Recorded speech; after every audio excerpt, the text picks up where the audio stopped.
Good evening, race fans, and welcome to round number 5 of the RTO Track Titan GT3 Season 7. My name, John Wright, of course, aka Double O Raven. My pleasure to have once again the inimitable Sarah Hockey joining me in the commentary box this evening. Good evening, Sarah. Oh, slightly lost Sarah there, but we'll get the microphone straight back again as we take you through all the action from round number 5, sponsored of course by Track Titan, the easiest way to find how to cut your lap times and see visually where you can improve to other drivers on their leaderboards or even your friends and community racers. Challenge your friends to get the fastest lap times at different tracks and car combos to see where you or they can be faster to be number 1. Not only are Track Titan sponsoring the series with prizes for second and third in each of the 3 splits, will each receive an annual, a 6-month and a 3-month Track Titan Plus membership respectively. You the viewers at home can get involved as well. Go to the Track Titan website and use the code RTO Titan.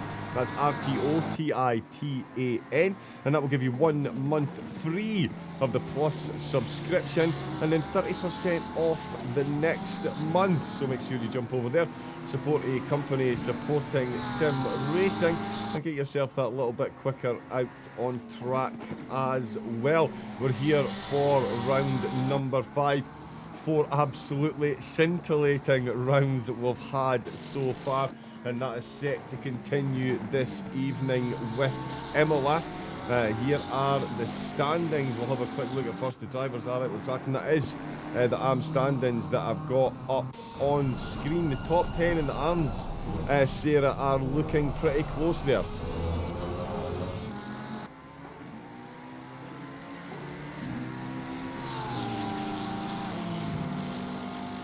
Make sure that my tech's working again. But yes, up in first place we have Shogun with 250 points, storming away with the lead. We then have Kut with 204 in second. We then have last season's champion Daniel Zlatnik in third with 163 points. In fourth we then have a QT on 136. Brian Bond in the top 5 with 133 points, so very close to a QT who's just in front of him. We then in 6th place have Wilson with 131 after that second place last week. In 7th we have Blythe with 128 points, Baz O'Neill in 8th with 103. We then have John's favourite person, Phil Mitchell, in 69 points in 9th place. Rounding out the top 10, we then have Winter with 43. We then have Lafarus with 28 points, and Lindner in 12th with 24. And rounding out the AMs, we have Obieta with 19 points in 13th place. There we go, and in the silvers, it's Richard Gasson with a 5-point lead ahead of Nick Cooper there, Emmanuel Raji in 3rd place, 20 points adrift. Tom Solis in 4th place. I believe Tom unable to take part in the race this evening. We've just had a slight server reset, so I'll crack on with this oil back out. Stuart Pryor in 5th in the silvers. With Daniel Fassini in 6th place, Paul Whitburn in 7th, Ryan McCord in 8th with 123 points. He's only 5 behind Whitburn, but he is almost 20 ahead of Andrew Priadko. But Priadko has been on the podium, so definitely one to watch going forward. Leonardo Fangiero, 98 points in 10th position, 20 points clear of 11th. And in the pros, it's Matt Whitburn leading the way. Wasn't present in round number 2, but still finds himself atop of the table by a point. Dan Watts in 2nd. Sigur Revzig in 3rd place. Paul Sidlowski in 4th. Ben Nergard in 5th position. Liam Page in 6th on 172. He's 42 ahead of Whitaker in 7th. Jordan Watson on 126 points, rounding out the pro standings. The season format, I did catch Sarah out ever so slightly. Let me just change this here and here. Had a slight server issue. And Sarah's having a couple of issues as well. So yeah, so we a couple of server resets and server issues. But it is RTO season number 7. My apologies for not doing the due diligence at the start. It is 2 25-minute races that we will be witnessing this evening. There will be 20 minutes of qualifying before each 10 minutes for the classes to share. There's also, of course, the success ballast. Finishing in first position will get you 30 kilograms of ballast for the next race. Second place will get you 20 kilograms of ballast for the next race. And third place will get you 10 kilograms of ballast again for the next race. So the drivers this evening with the ballast are the podiums from race 2 last week that we saw in the opening highlights. A rainy Oulton Park, to say the least. What a race that was. There we go. We are back up and running with that. Excellent. Green light. Go, go, go. So yeah, the drivers all popping back in. Excellent stuff. Let me just set a few things up here as well. And we are back. There, everyone making their way in. Excellent. So yeah, so that is the format, the calendar, of course. As we can see, slightly changed. We've got the Red Bull ring has been added. Oh yes, not since Watkins Glen has a certain Scottish commentator been so happy about the addition of a track to the game. Kyalami afterwards as well. What a way to round off the season. Suzuka, Mount Panorama, Indianapolis, and of course Oulton Park.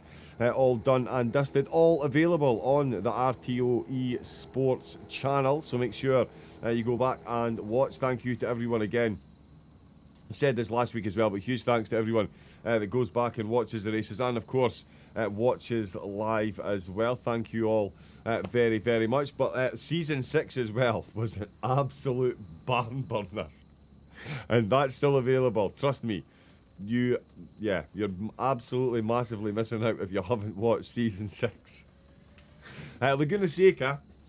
Make sure you've got a coffee for that one. It was a while between qualifying due to some server issues. But yeah, whether it's real racing or sim racing, there's always technical glitches and hitches to keep the organisers and the broadcasters on their toes. We're here, of course, for the 2 races at Imola and then Calendar of the Gods.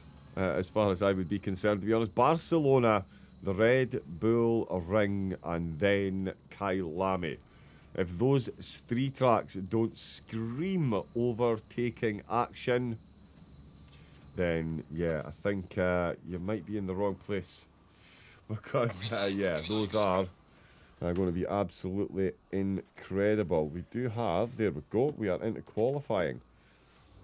Excellent stuff. We'll see the drivers. Let me just connect.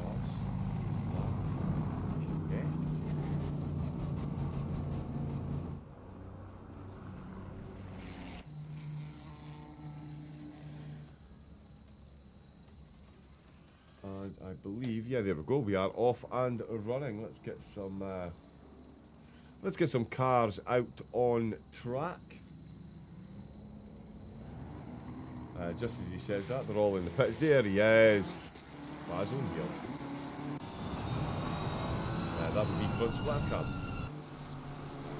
There we can see the actual cars. Excellent. Good evening to everyone in the chat. Wesley Hobbins and Lawrence in the team. Let's go Team Snail. Oh yeah. We have Trezor in the chat as well. Hello, Pedro. Good evening, Pedro. How are we doing? Tom Solis is in the chat. Will be missing out. Yeah, having to withdraw from the championship entirely. Yeah, really, really sad to hear that, Tom. But yeah, obviously, all the best on your road to recovery. Make sure you are fully recovered. There's nothing worse than just aggravating an injury. So yeah, all the best.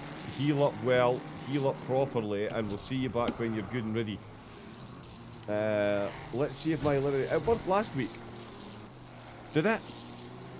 Oh no, we weren't here last week. It was the week before.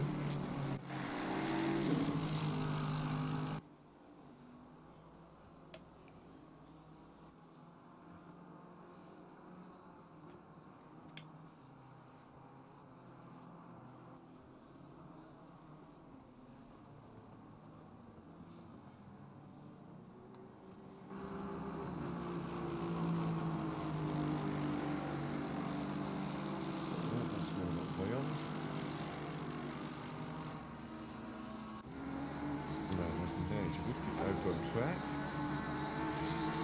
So we'll pop that so we can see. Ah, there we go. I believe we do have Sarah back in the comedy box. Hopefully. There we Hopefully. go. Sounding as clear as a bell as well, actually. That's a massive improvement on how you sounded not so long ago. So, yeah. Happy days, happy days. Welcome back in. Thank you very much. Hello and welcome back, chat, says Linksay. Good evening. Make sure you follow Linksay as well on his Twitch channel. Does some absolutely phenomenal work in the sim racing community. His academy is second to none as far as I'm concerned.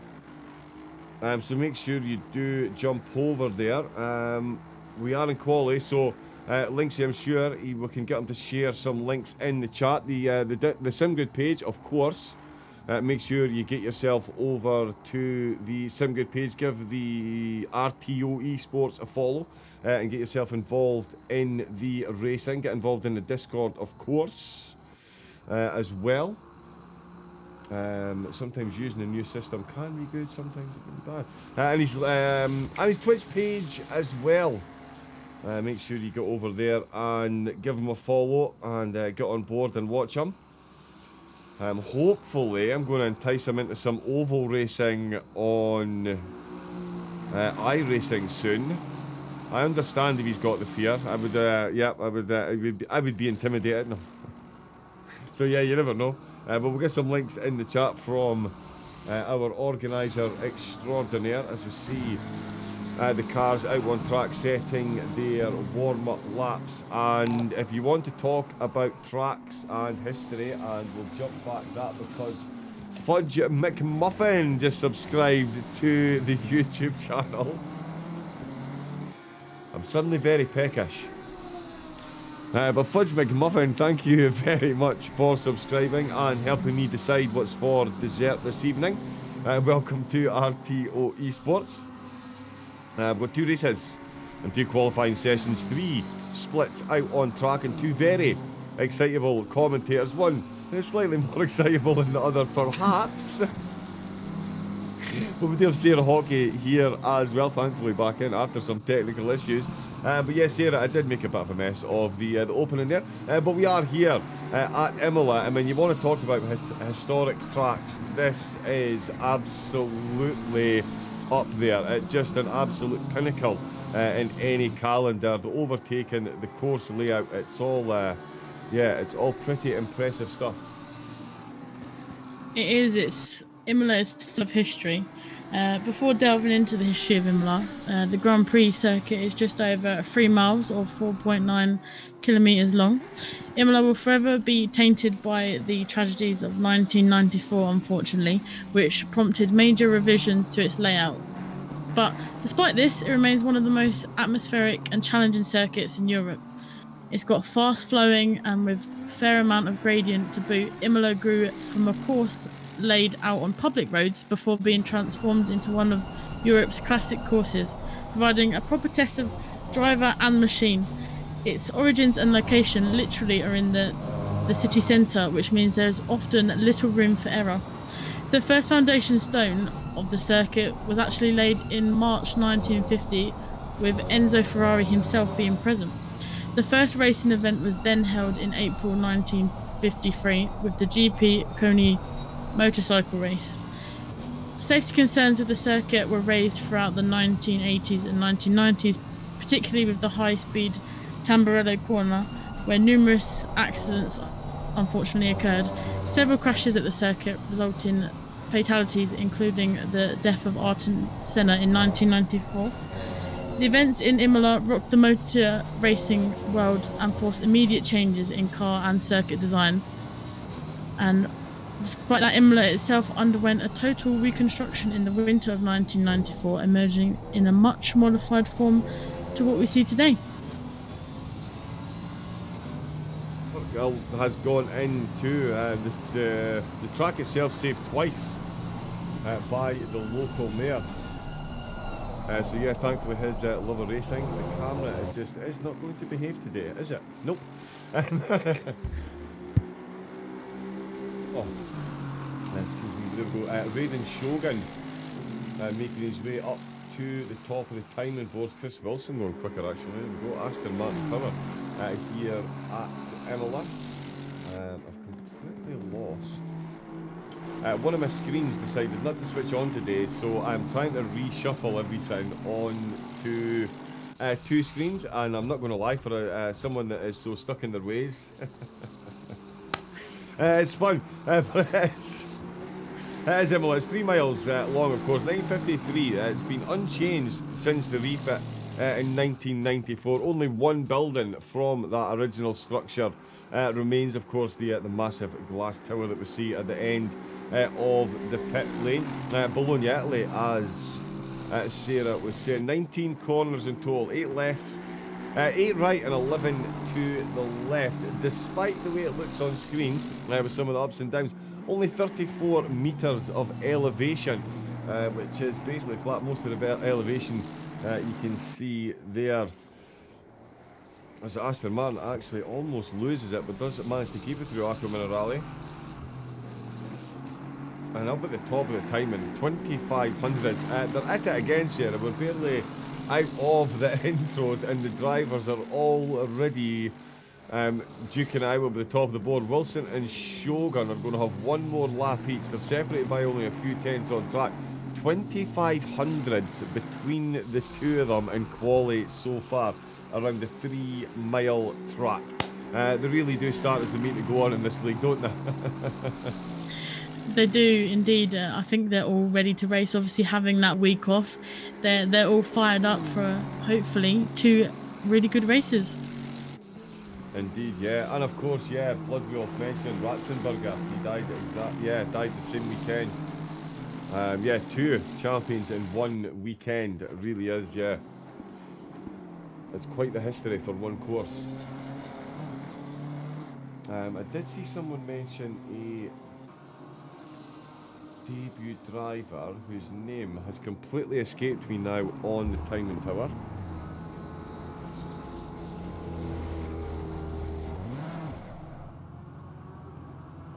Badger debut, yes. There we go. There's the Badger racing car there. I do like the livery on the side of that. I wonder if we get a good... There we go.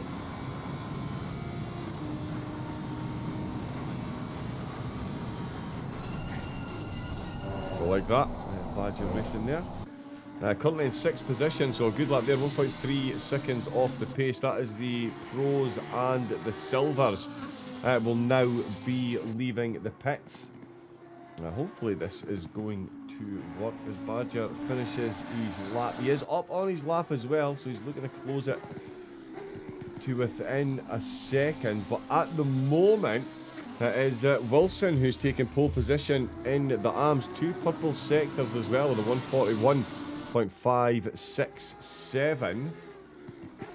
Badger is going quicker, so is Winter. I don't think they're quick enough to challenge the front row at the minute. Might have a lot more... Oh, wow. Okay. Now is he just invalidated that lap? He was 8 tenths up there. Badger definitely showing potential, actually, to throw himself towards that top row. Couldn't bring the lap home. Let's keep an eye on this one in the race. Badger could be making a very solid debut here. Wilson not, so he will take pole position.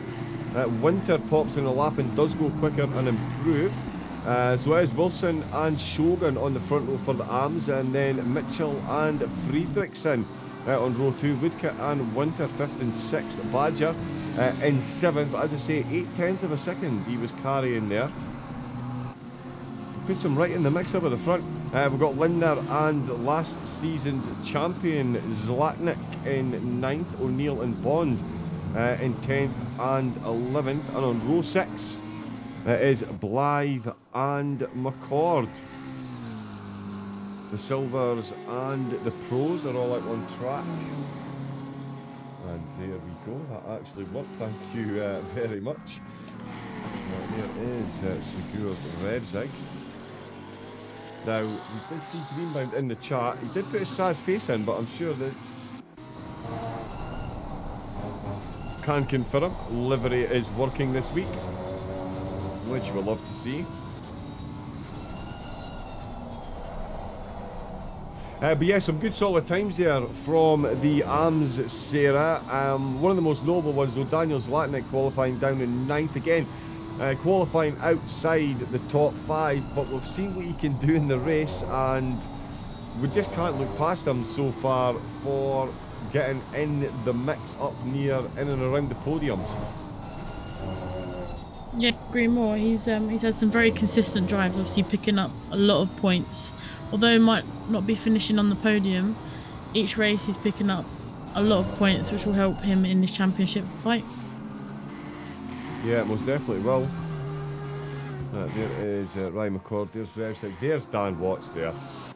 There he is in the BMW. Qualifying almost half done. And this is going to be some lap times coming in now. McCord is going quickly. Watts heads towards the start-finish line. There is the Lambo behind him. Let's see what sort of time he pops in.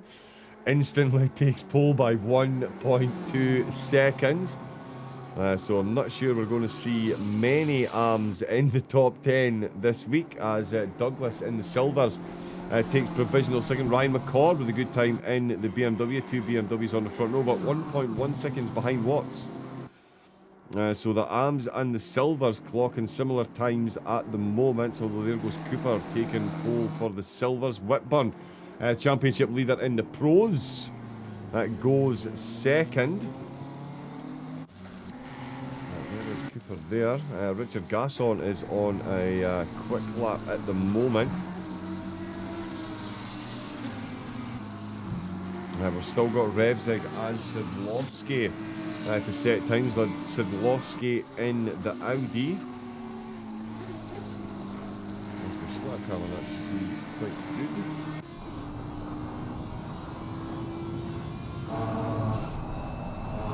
Do you like the sound of that Audi engine? I really do need to spend less time in Bayern and more time paying attention to what we should be. We'll jump on board for the lap of Paul. We've got 5 minutes left of the qualifying session. We're coming into the closing stages of the lap down into Ravazza. Right at the end of the laps. Really need to use as much of the curves as possible on this track. A lot of tracks, of course. But it certainly does help on this one. There's a pit entrance on the right, and this is how the drivers are going to start their laps. You can see the grid across the start-finish line.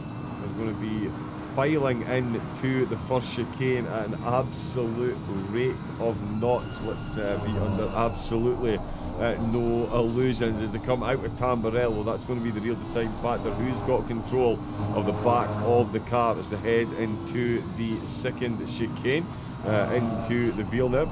The corner after this one I've affectionately called Death Zone Bend, because I saw a double overtake by one Mr. Death Zone on the PlayStation. It was a worldie of an overtake. Most people do call it Tosa, of course. And then it's down into Piratella and Aqua Minerale. Much like Blanchimont, not the type of corner you particularly want to go side by side through. It doesn't mean the drivers won't give it a go if the car ahead isn't quite up to pace. As I was saying, only 34 metres of elevation in the course, all of it Seems to be in that one corner there. Of course, Ravazza, sorry, is a bit downhill over the chicane. So much more care being taken now by the drivers since the 1.9 update. Actually, while that's going on, I've been that concentrating on the onboard lap. Sadlowski's taken pole position by 2 thousandths of a second. So yeah, down in Ravazza, let's concentrate more on his lap time. Is he going quicker? He is not. Whitburn is though. Oh, Dan Watts puts in an absolute worldie then. 139.9, Sarah. Yeah, speechless once again. He's done sub 1 minute 40 on a 20-degree temperature track. That is that's serious pace. I mean, Sadlowski sitting there 2 thousandths behind thinking, yeah, I'm in my decent shout here. And Dan Watts, no thank you. And Whitburn's just gone quicker, but he's only within 2 tenths. Here we go once again. Yeah, I think a lot of drivers kind of, after having that week off, they've been practicing behind the scenes. They've been ready to go and ready to show us what they can bring tonight. Yeah, it's going to be a close one. It's going to be a close one. Priadko and Revsig, actually, they've set exactly the same time. Priadko must have set it first in the Mercedes. Well, they've both done a 1 minute 40.662. Dan did a 39.3 earlier. Wow. Wow. A 39.3. Priadko. Wow, he's done a 40.6. And he still finds himself in 4th position. Doesn't improve. Revsig is improving though. Yeah, but he's still got a long way to go on this lap. 1 minute 29 left.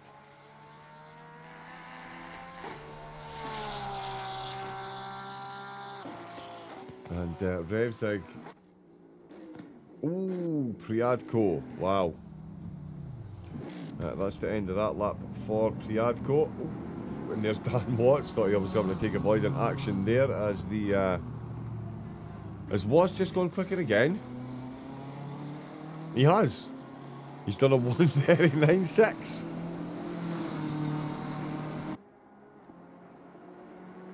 Yeah, he might well be on for a 39.3 here. This BMW is absolutely flying at the minute.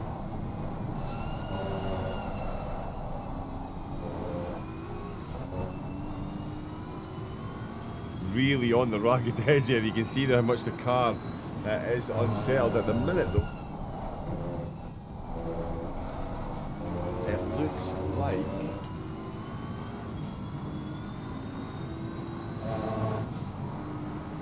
okay.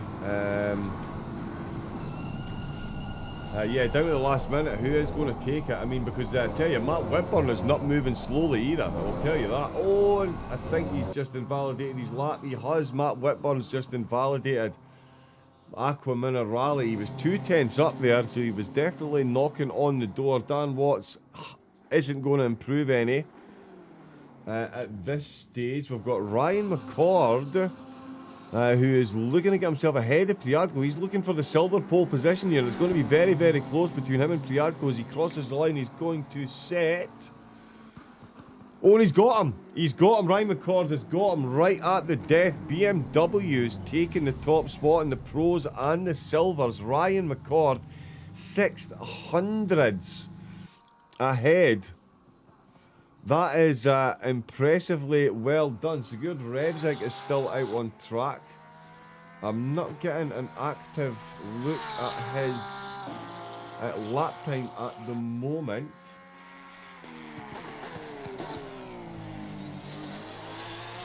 So just keep an eye on that. While we're doing another quite slight technical issue. Oh.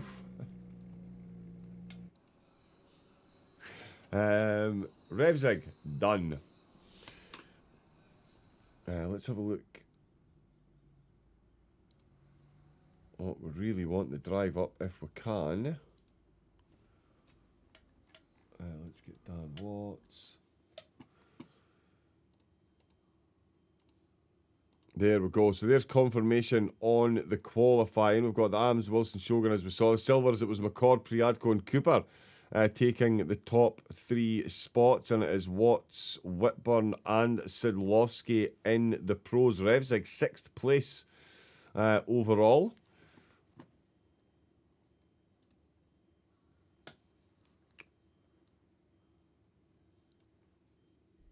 Oh, goodness me. My apologies.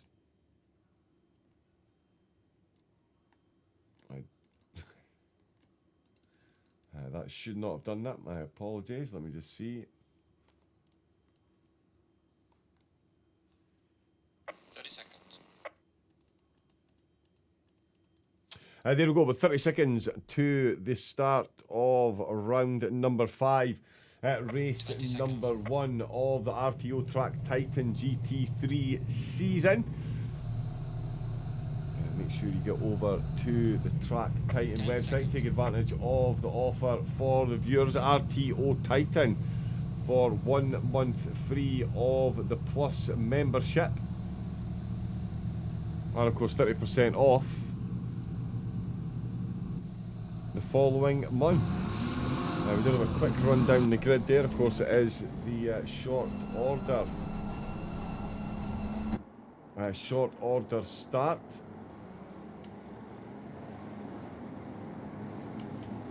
We've got some chat. Let me just check.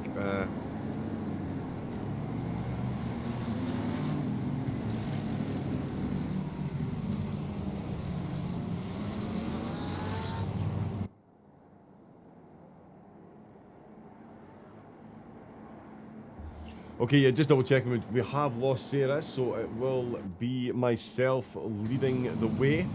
We'll hopefully get her back in. Technical issues over everything. All the fun of the internet fair this evening. We're going to have 25 minutes at Imola, a straight shootout sprint. McCord and Priadko, 2 silvers in that top 5. They're looking very good indeed. The telemetry is going to be working overtime down between the arms as well. If you are cheering anyone on in the chat, let's have some car names, car numbers and names. Oh, drive-through for speeding at the start. That might get scrubbed. Oh, and we've got someone pulling over as well. Revsig pulling over in the Porsches. We'll go side by side. Whitburn trying to take the lead into turn number 1. No move there. Sidlowski pulls into line there as well. He had the good run at Marcel Snapeman in the Lambo. They've all made up positions. I don't know what's happened to Revsig, but the Porsche driver appears to have pulled off the side of the course and is completely down at the back of the field. MPSS, the livery, that's bizarre that's not working because I loaded that one today, but we'll crack on up the front. Dan Watts and Matt Whitburn still leading the way. Watts with a good pair of heels to the rest of the field.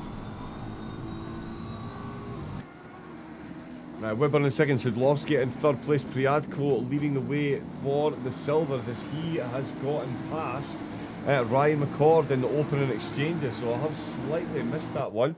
But Priadko is now leading the way in the silvers with McCord in second, Nick Cooper in third place, Marcel Snapeman in fourth, right over that curve. We've got Emmanuel Raji in ninth place. He's not in ninth. He's in sixth, Gasson in seventh, and then Douglas in eighth place. Raiden Shogun's got himself ahead of one of the silver drivers in the AMS. He's having an absolute flying start to the season in that Mercedes, and that looks like it is continuing on this evening in race number 1. Of course, he's got the ballast from last week's race. Wilson has got Facina ahead of him in the silver, so he's getting a good bit of slipstream. Qualified well, did Wilson, as we saw into turn number 1. He's used the slipstream pretty well there, to say the least. Comes through the first chicane, does get the drop on Facina, and he's now free to charge ahead. As you see, Phil Mitchell involved in action for Team Snail Esports. He's entrenched in a battle. He's got teammate Daniel Zlatnik in the Porsche behind him. I know we're not really supposed to use chase cam, but we have to when someone's gone to all the bother and saying hello, Raymond. And there's the BMW is falling massively by the wayside. I believe that's when it was almost made contact with the back of Zlatnik. They go side by side through Oza. That is Phil Mitchell. That's not who I'm looking for. It's Winter. Wilson, sorry. No, Winter. There is Winter. My apologies. That's all gone wrong. Let's have a look at a replay if we can.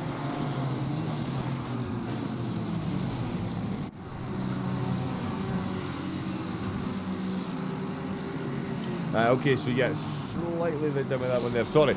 So we've missed what happened to the BMW driver there, but Winter dropping multiple positions there. It looked like out of the second chicane he would have had issues considering where he was going so slow. There was nice woodcut he now finds on his rear spoiler, and they've got Badger, who again in qualifying was 8/10 up until he invalidated his lap. So definitely one to watch. Also want to watch then Paul Sadlowski.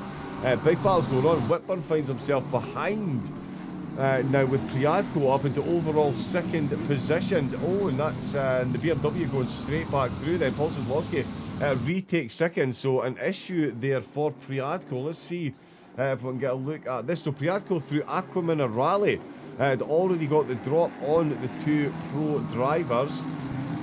Oh, bit of a stutter there, I do apologise, but on the way out of the final chicane, Priadko was looking miles ahead of these two, quite frankly. Down into Ravat, the BMW, the Audi and the McLaren, sorry, going side by side.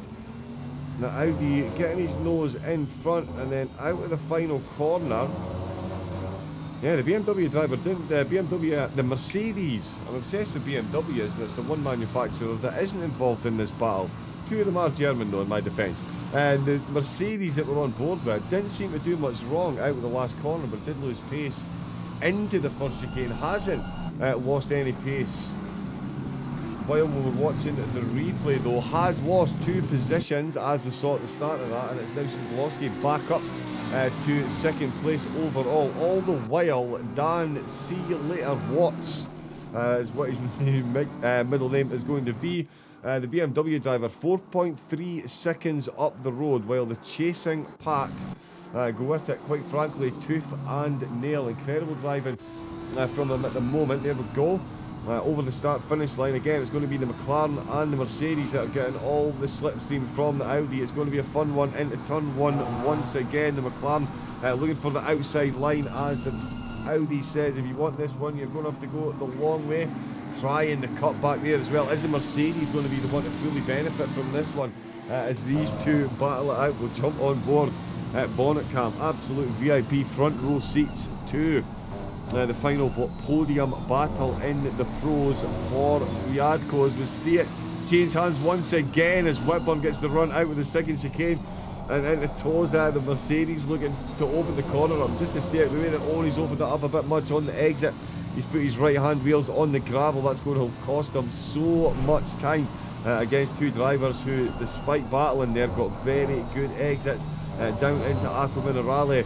Priadko not quite going to be in the slipstream, but certainly within viewing distance of this podium battle. Changing hands, Whitburn now in second in the pros. Watts 6.5 seconds up the road. Not bad. And Eyelid 3 laps into this one, he's unsurprisingly got the fastest lap of the race so far. Look at the way the Mercedes throws itself over the sausage curves, maybe a bit too virulently there for Priadko, as the Mad Panda Motorsport machine might be a bit mad at the use of the curves there, losing another couple of tenths down into the final 2 corners, or final 1 corner is the 1 corner complex. We'll have, Joe says he's going to pop in as well. Hello. Unfortunately, Sarah. My goodness me. We need to get a doorbell on the comms box. You might have just aged me a couple of years there. I've been here for a while. Yeah, oh Well, while John composes himself, welcome in chat. How are we doing? I tend to do this to you a lot. You do indeed. But yeah, welcome in. Good evening. Welcoming you into your own comms box, your own league. Great start we've had. Imola never ceases to disappoint, and quite frankly, neither do the drivers here in the leagues at RTO. Battles right through the field as Woodcock and Snapeman are battling out right down the order, and that battle for the final podium position in the pros. It's why we'll love to come back to RTO YouTube. Oh, absolutely. Yeah, the drivers are doing a great job out there at the moment. They kept it nice and clean on lap 1. There was a couple of little bits of contact, but nothing to shout home about. So Shogun, though, doing a great job in the AMs, up to P10 overall, but leading the class in front of Wilson. 2.2 is the gap at the moment. Yeah, I mean, the battle between Whitburn and Sadlowski is an interesting one for viewers, because you guys might not know, but both of the Whitburns on the track today are now fully fledged RTO drivers. So they have joined RTO. Wow, now that, as they say, is a good bit of business in the transfer window. Yeah, we did it when it was shut, because we cheat. Okay, I was going to say, yeah, because I didn't see it on Sky Sports this morning. No, it wasn't there. No, right, okay, kept that one under the radar. That, sir, is a phenomenal acquisition. Let's quickly talk about that while the battle is unfolding. But both Whitburns have shown some good form, so I can't say I'm massively surprised you've got them on board, but you must be delighted to get somebody. I mean, he's mixing it with the likes of Watson, Revzig. Yeah, Matt, top drivers. Yeah, absolutely. I mean, Matt is one of those that when you spot someone like that, you've got to snap them up. It's a father and son team. So Matt's the son of Paul, both pretty quick. Paul's going to work with Paul Sadlowski and work on his pace in the academy, as well as moving up into the full team. And Matt is going to work with Refs and Dan, and just see where we can get him, because he's got a lot of talent. So it'll be great to see over the next sort of 6 to 12 months where they can both get him. Yeah, nice. Actually, quick question in the chat from Ben Nairgard, which is a good one to ask. Secured Revzig? No, he had a poor start and just decided to pull over. Okay. I'm not sure he'll be joining us for race 2, so I'll need to find out what's going on there. Okay. So we'll see what's going on there then. But no, so it wasn't a DQ. No, I think he's just had a long day today. So right, yeah, and the drive-through for speeding on the start probably would have been the icing on the cake for that. Yeah, either that or an issue somewhere. So yeah. But yeah, the rest of the race is fully cracking on. I believe we do have Sarah back in. How are things looking at your end, Sarah? I think my laptop must have heard us talking about it before we started, because it doesn't seem to like me at the moment. Right, okay. Are you going to be okay for the rest of the broadcast? If you don't think you're going to be able to carry on, just let us know. What do you reckon? I'll give it one more attempt. Yeah. And then I'll give you my answer. Yes, we'll see how we go. Excellent. We'll crack on at the moment. Just like as Joe mentioned, Raiden Shogun, 10th place overall. The camera doesn't want to select him, and there we go. In that stunning looking Mercedes, inside the top 10 overall, and all over the back of Douglas, who's got Gasson and Emmanuel Raji. Not sure what's going on. It still didn't work. Joe, I don't. Sorry. There's also a great battle for the lead in silver now. The top 3 are really close together. You've got Pridadgo, McCord and Cooper all within you can literally throw a blanket over the 3 of them. So they're really close together right now. Yes, indeed, it is Priadko, McCord and Cooper. Great qualifying by McCord. He took, of course, pole position in the silvers. Tom Solis saying Sarah's laptop making up for the lack of crashes on track. Everyone behaved themselves this week. Yeah, they really, really have. It's I mean, we always get incredible racing, and we're going to get a whole lot of cars finishing lap number 1. As we can see, it's more German on German manufacturing action in Italy as the BMW in the slipstream. Look at the advantage it's got to come through the first kick into the first chicane. He's going to be a little bit later and braver on the brakes. Can he get it run the outside? Nope. The Mercedes keeps its long nose in front of the BMW, and Cooper keeps a close eye on what's going on ahead of him. He's popped out the slipstream with the BMW. Doesn't matter where he goes, actually. Cooper's getting slipstream. He's the third driver in the equation, and I've always said that they are the best position because they can pick where they're going. Oh, bit of contact on the way into Tosa. The BMW steadies itself. Oh no, does it steady itself? The back of the BMW and McCord there looking a bit lively on the exit to Tosa, and that could give Nick Cooper a sniff into Aqua Minerale.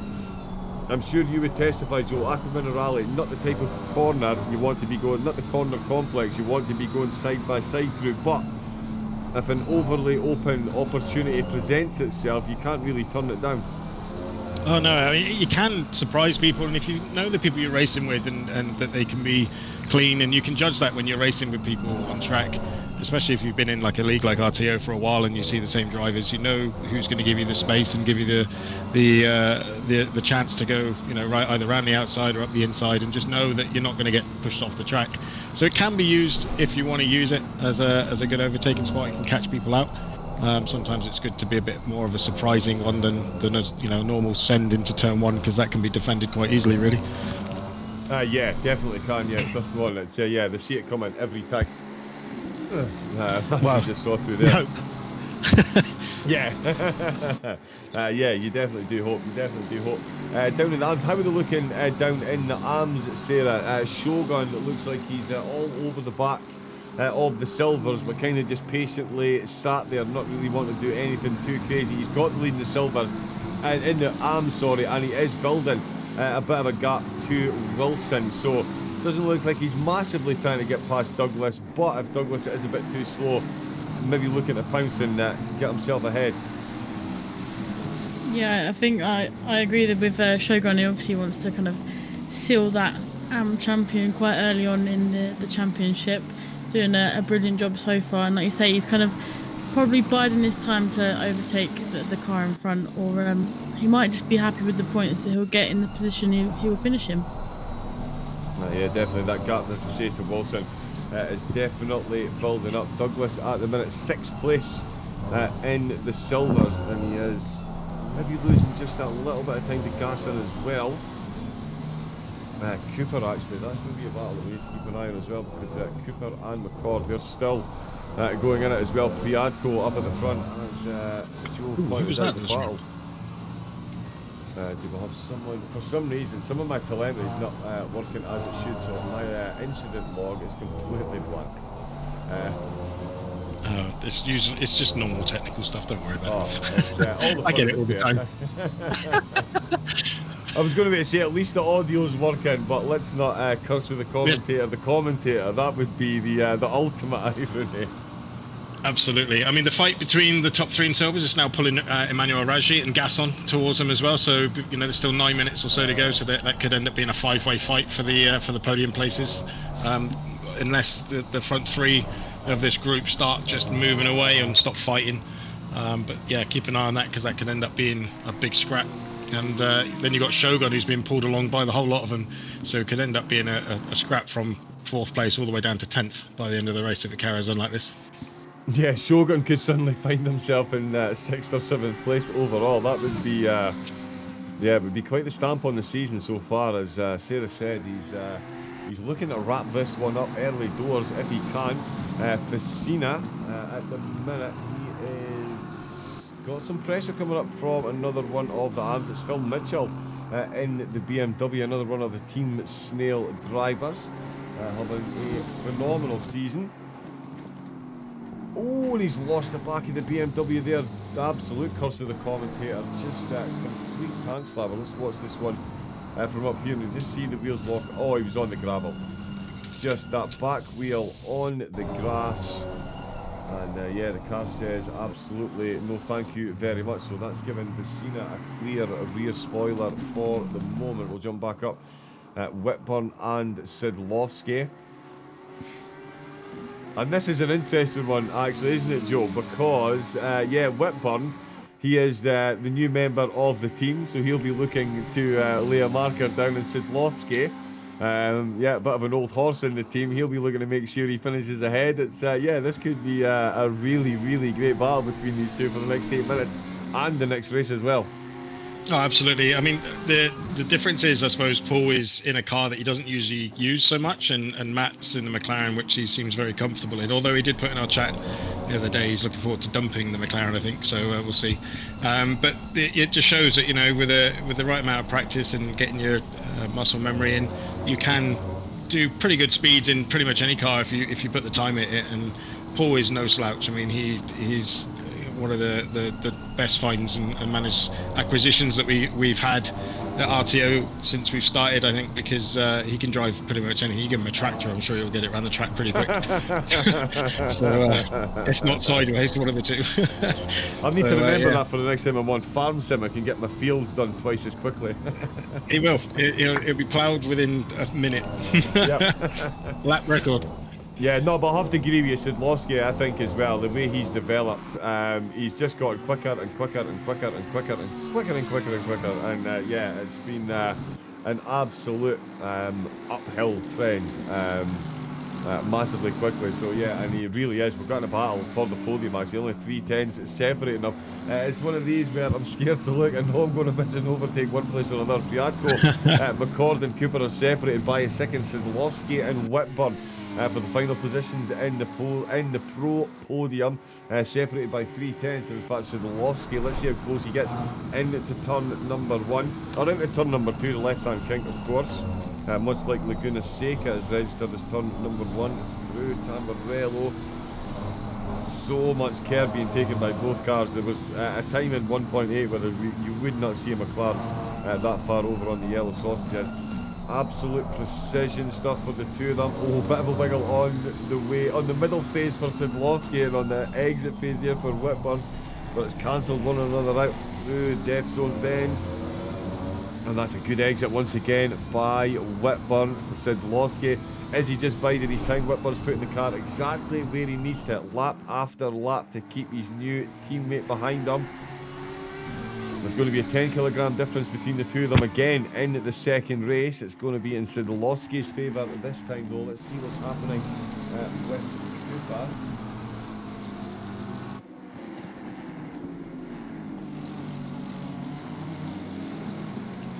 When it comes to defending, you just need to make sure you put your car in the right place. Don't defend fresh air.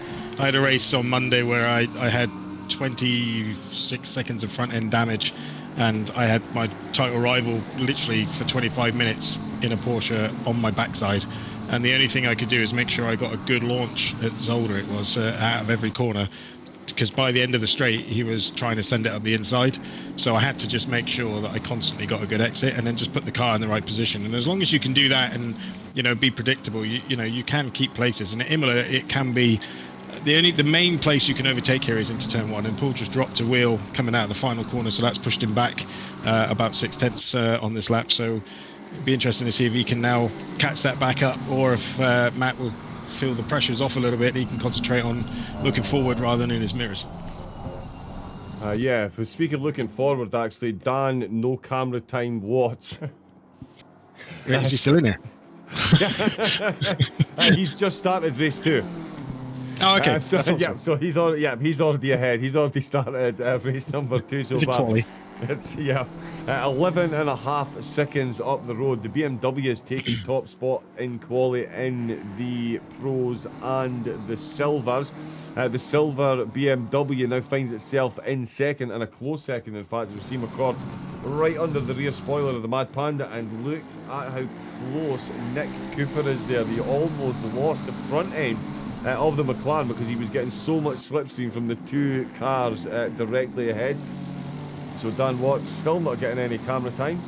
We'll jump back to him for a second. There he is there, race leader, 3.5 minutes to go. We'll see him across the line, but until then, McCord, the arms a bit spread out at the moment as well. Badger having a good race. He's still pressing Winter for those positions.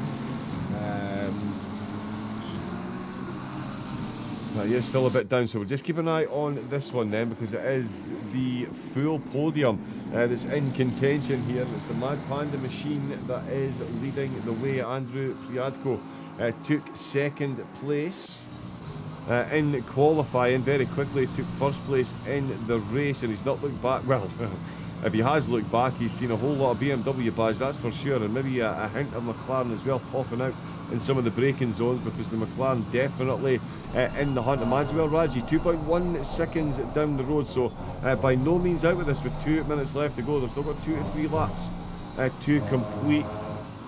Watts is 15 seconds up the road, so he's just through Aquamina Rally now, so he'll be finished this lap soon. So yeah, another 2 laps after this one. Oh, that's 2 wheels for the Mercedes. That's a lot of dust to be kicking up. That's going to be momentum loss. We've seen how costly that can be previously. He does manage to hold it though, keeps himself going. McCord not able to get close enough. Cooper back to within 0.6 of a second. Over the curves again, absolute precision stuff. Badger and Winter still separated by 0.6 of a second as well. That is Daniel Slatnik. There is, there's Craig Winter, there we go. In the BMW, we saw him on the exit to turn number 2, ever so slightly wayward. And he lost quite a few positions in the arms. Oh, we've got an old Bottas Links That's right. for us. Ryan getting it proper over the curbs and nearly losing it as he came out of the chicane. That was very close. Let's see what that was. That Aquamina Rally, I take it? It was, yes. Yep. Oh yeah, really did lose some pace there, didn't he? The McLaren of Cooper absolutely in the hunt. I'd say Nick Cooper's done a phenomenal job this season in that car. He joined E1 Sim Sports, I think, a little bit ago, and yeah, he's done a phenomenal job this season in that car. And it's I think there's been calls for him to join the pros as of next season because of the pace. So we'll be seeing whether he ends up in the pros next season. Yeah, he'll definitely be a worthy addition. Fudge McMuffin, yes, you can absolutely still join on the Sim Grid link, which is this one here. That's the RTO host page. You can jump on there. Give them a follow there. You'll get links to Discord on there as well, and you can sign up to the season. That running there. We have had, oh no, please don't freeze on me now. Dan Watts is about to take the checkered flag. It's been a light to flag race for Watts. Absolutely dominant performance. 12 seconds up the road. The BMW will go into race 2 here with 30 kilograms of ballast, but a big smile on his face, qualifying to get through as well. But it is round 5, race 1 in the pros, in the bag for Mr. Dan Watts. The RTO Racing BMW bringing home the checkered flag, followed Ryan's by going to be all over the back. Right, sorry, Ryan's all over the back of Prodeco as they come across the line here. If he can get such a tow, it's a good chance he can make it. Oh, it's going to be... Prodeco just saying, nope, got you covered. Well done. Prodeco, it's that was great racing between those 3. It really was. The podium for the silvers there, all crossing the line within half a second there. Cooper bringing home 3rd place. Priadko, as we saw there, saying to McCord, no, I'll be bringing home the race win, and certainly did do so. Whitburn and Sidlowski in the pros, bringing home the podium there, and Raiden Shogun, unsurprisingly, bringing home the race win in the AMS. He could well even bypass the silvers, given the pace that he's shown against the rest of the field. In second in the silvers, it was Wilson, and in the AMS, Wilson, and in 3rd place, Peggy would be proud. It was Phil Mitchell for Team Snail Esports, rounding out the podium on for the AMS. Let me quickly grab that.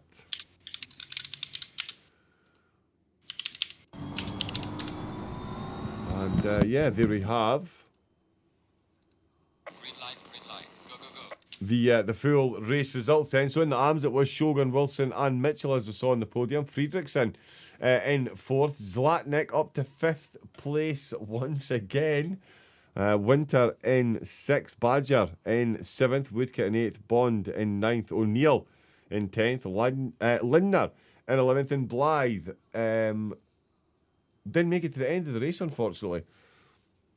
I was 12 laps down. In the silvers, Priadko and McCord on the podium with Cooper in third. Great race by the three of them. Raji in fourth. Douglas in fifth. Gasson in sixth. Facina and Schneepman seventh and eighth. And Whitburn in the silvers, finishing in ninth position. And in the pros, what a race it was for Dan. Mr. Dominance himself, Watts, brings home the fastest lap and the race win, all with 30 kilograms of ballast, which means we can expect much of the same in race number 2, or can we? Whitburn and Sadlowski, I'm sure, will have something to say about that. We'll see how they all get on in race number 2 of the RTO Track Titan GT3 Season 7.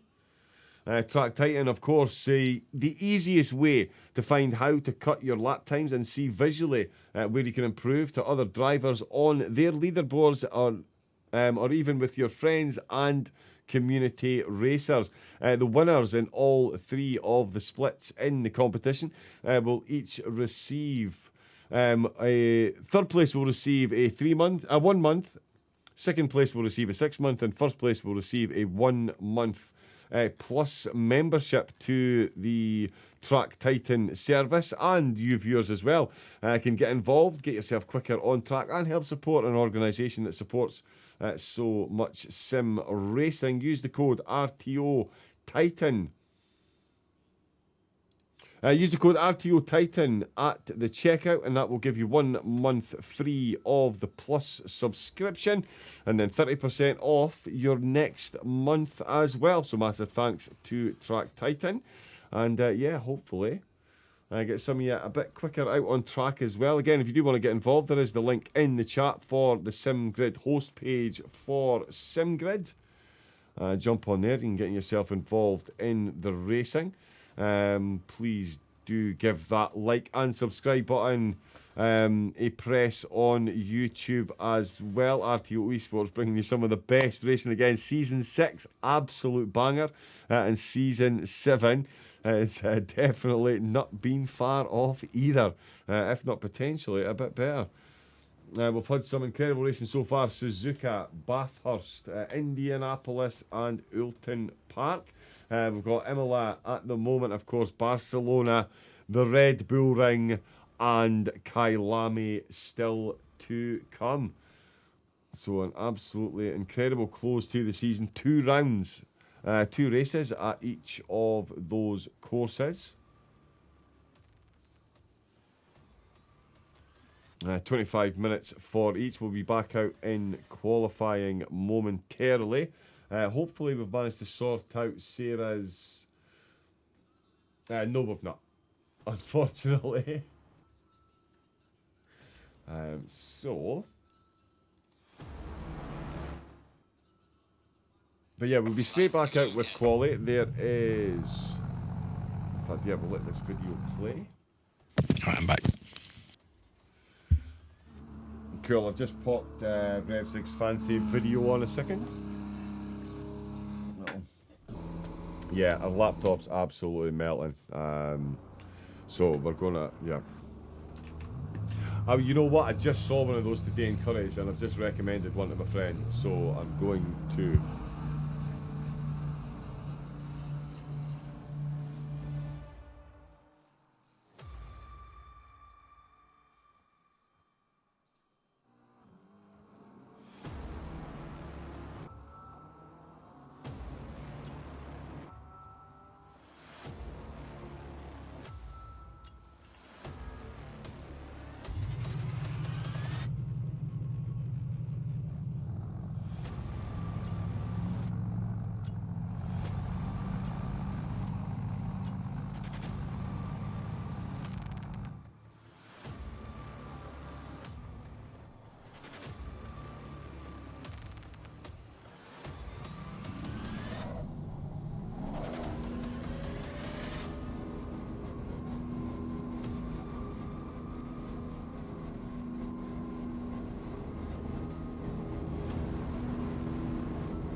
And we are back for race number 2. Here is Wilson out on track. We'll have Joe joining us in the commentary box here, having one too many technical issue. As I say, as someone mentioned in chat, the laptop making up for the lack of crashes out on track.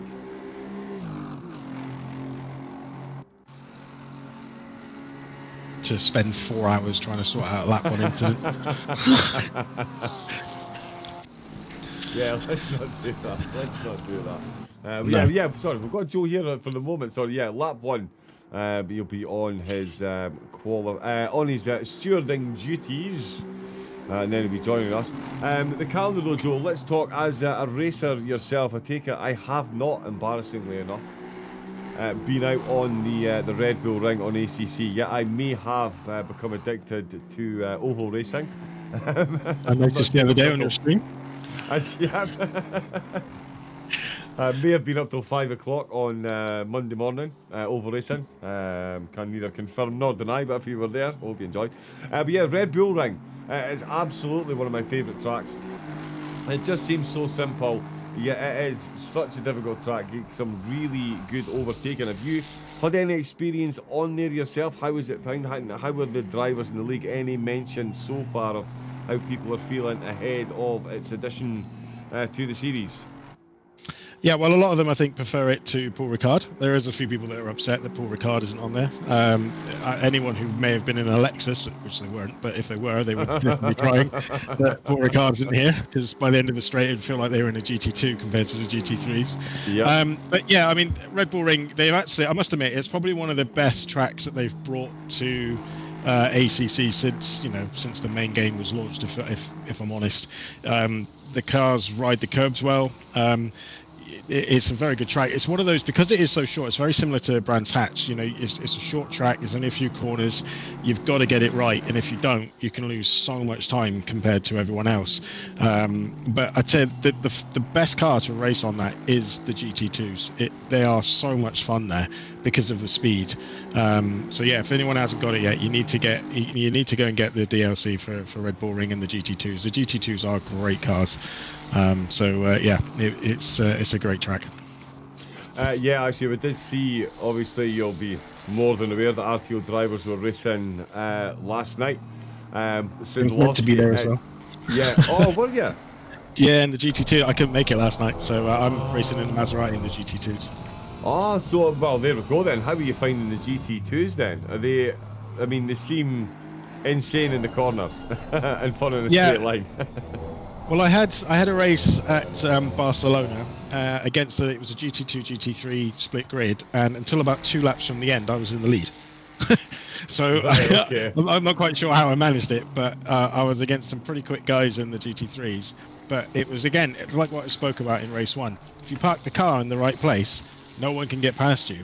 And not, by that I mean don't just stop on the apex and then floor it. You park the car correctly and play fair, but then you use your strengths if you're racing. So for example, if you're in a GT2, you've got enormous straight line speed and acceleration, so there's no point in trying to defend in the corners to the point where you're not going to get a good straight line speed out. So it's all about making sure you maximize your exits. But those cars, they handle really, really well. The Maserati is basically a Ferrari, GT3 car, just with a different badge on it. It is a phenomenal piece of kit. The Mercedes is ridiculously quick. The Audi that is thing in a straight fast. line is just frightening. Yeah, it's insane. It doesn't do very well when you try and stop it, though. That's the one thing about Mercedes. You're throwing out anchors and pianos and ex-partners that you don't like anymore. You're just trying to get anything out of the car you can to stop it. It's it's not great. You do your Fred Flintstone impression.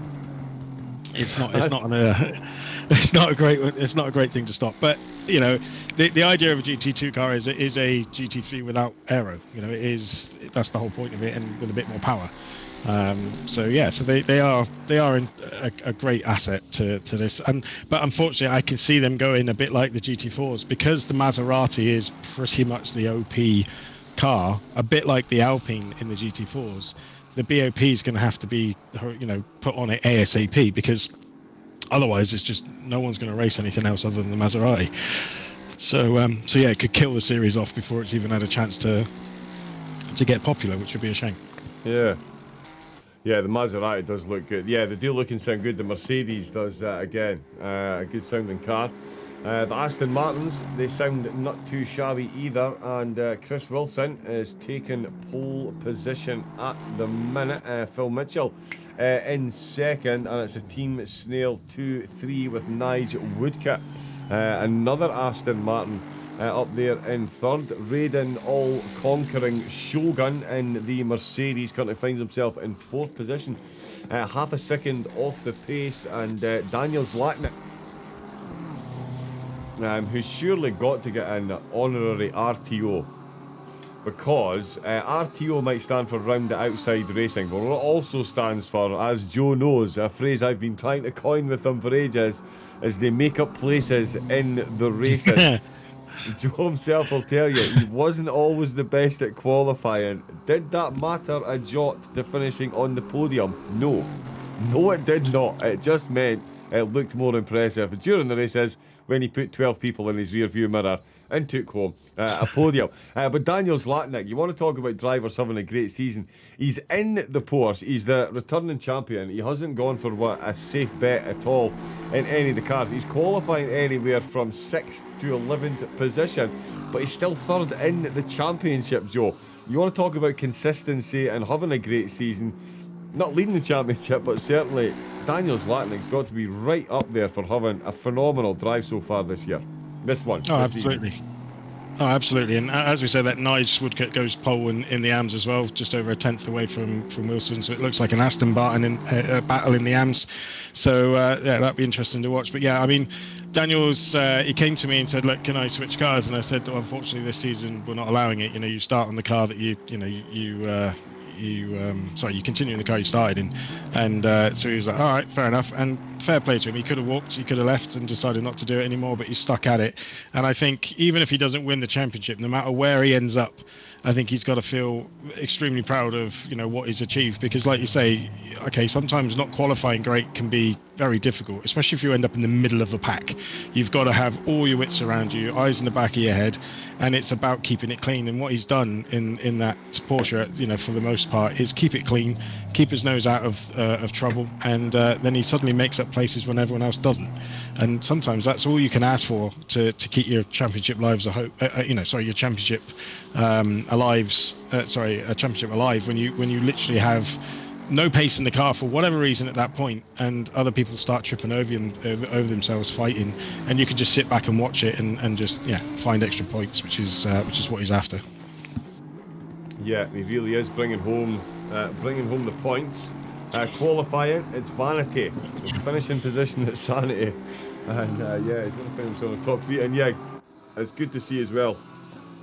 Not able to change the car, but he's still sticking in there. So is his teammates.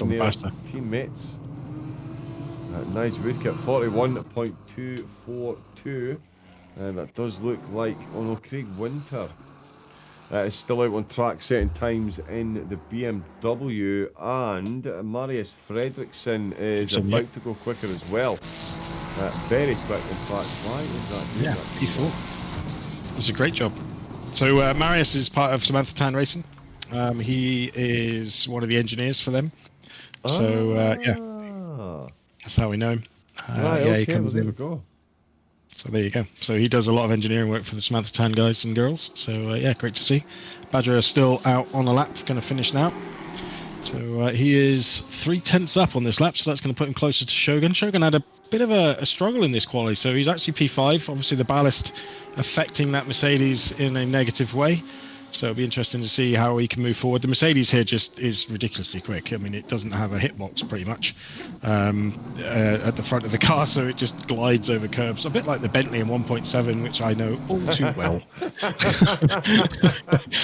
Now, is that when you first got the Bop Tourist t-shirt trademark? No, so the only Bop thing I've ever done is now with the McLaren, and all of a sudden I'm a Bop tourist. So and Yeah, and even though the McLaren has now been heavily nerfed everywhere you go in LFM, it's still pretty quick. So yeah. It is. And every time we say Bop Tourist, it does get a little bit of a reaction. So it's always going to get brought up. Somebody will have No idea what you mean. Moving on. Oh, epic stuff. Yeah, let's have a look at the final qualifying results for the AMs as the Silvers and the Pros get themselves out on track. Exactly the same track conditions defined in race number 2, or certainly quali 2. Exactly the same as race 1. But it's Woodcock, Wilson and Mitchell taking the top 3 spots in the AM quali. Team Snail first and third. Fredrickson they're in 4th place. Even more reason I need to stick at commentary. Even the engineers are quicker than me. Shogun, championship leader in 5th. Badger in 6th. Winter in 7th. It's Lindner in 8th. Baz O'Neill starting in 9th on row 5 side by side with Blythe. And then it is Brian Bond in 11th position. 3.7 seconds separating the entire grid. And it is Dan Watts that we've got on screen. He is about to set himself a lap time, which will no doubt be very, very quick indeed. Off of the track. Oh. Yeah, he just he went wide, and yeah, so he's killed his lap. But can I just say, the laps from the AMS there, anyone in a 41 is very, very quick for the AMS, because you know the pros are doing sort of 39s, you know, that sort of area up to the low 40s. The 40s are for silvers, and you know, going up to 41s is that sort of area. And then anything from a 41 and a half upwards, we would say potentially is an AM, maybe a bit further back than that. So to be a low 41 is extremely good pace. So well done to those guys who've got there, and the people just behind it. So you got Marius and Shogun that are very, very close to that as well. So so yeah, in fact Marius did actually make it. It's Fredrickson, sorry, Shogun that didn't. So yeah, he's very close, but he's got 30 kilos. So it'll be, like I say, that's probably why he's a bit further back. Yeah, could well be. I was just looking. The battle up at the top is continuing between Whitburn and Sidlowski, and it's still in the favour of Whitburn. He is looking to 100% earn. He's earned his McLaren RTO livery this evening. Will he get to pick his? Will he get to pick his colour? Is that how it works, or is there? Yeah. So the drivers themselves got to pick the colour. And then that gets put into the livery scheme that is absolutely stunning, by the way.